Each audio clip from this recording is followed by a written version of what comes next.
భగవద్గీతలో 12వ అధ్యాయం భక్తి యోగంలో 15వ శ్లోకం.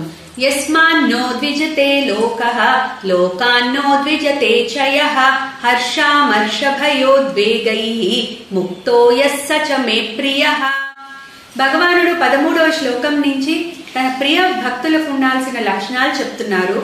13వ శ్లోకంలో 7 లక్షణాలు చెప్పారు, 14వ శ్లోకంలో 4 లక్షణాలు చెప్పారు.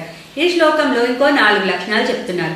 సో యస్మాన్నో ద్విజతే లోకః అంటే ఎవరైతే తన చర్యల వల్ల లోకాన్ని అంటే లోకాలలో ఇతర జీవుల్ని మనుషుల్ని కూడా ఇబ్బంది పెట్టరో, అట్లాగే ఇతరుల వల్ల ఇబ్బంది పడరో. యస్మాన్నో ద్విజతే లోకః లోకాన్నో ద్విజతే చయః అంటే లోకం వల్ల వాళ్ళు ఇబ్బంది పడరు, అట్లాగే వీళ్ళ వల్ల లోకాన్ని ఇబ్బంది పెట్టరు. నెక్స్ట్ హర్ష అమర్ష నుంచి ముక్తులైన వాళ్ళు.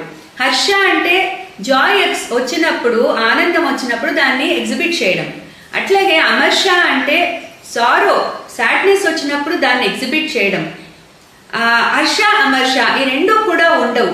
వాళ్ళు ఆల్రెడీ బ్యాలెన్స్డ్ గా ఉంటారు అని మనం ముందు శ్లోకంలో చెప్పుకున్నాం. సమబుద్ధితో ఉంటారు వాళ్ళు. సో అందుకని హర్ష అమర్ష రెండూ ఉండదు, వాటి నుంచి ముక్తులై ఉంటారు.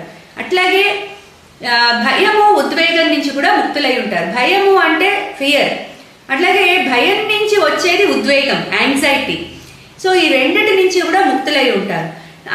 సో బేసిక్ గా ఏంటంటే వీళ్ళ ప్రవర్తన వల్ల ఇంకోళ్ళని ఇబ్బంది పెట్టరు, అట్లాగే ఇంకోళ్ళ ప్రవర్తన వల్ల వీళ్ళు ఇబ్బంది పడరు. So in all ways, in all means they are balanced. అట్లాగే they are free from expression of joy, expression of sorrow, then fear and anxiety ఇవేవి ఉండవు వాళ్ళకి. They are always in a very balanced state of mind అన్నమాట.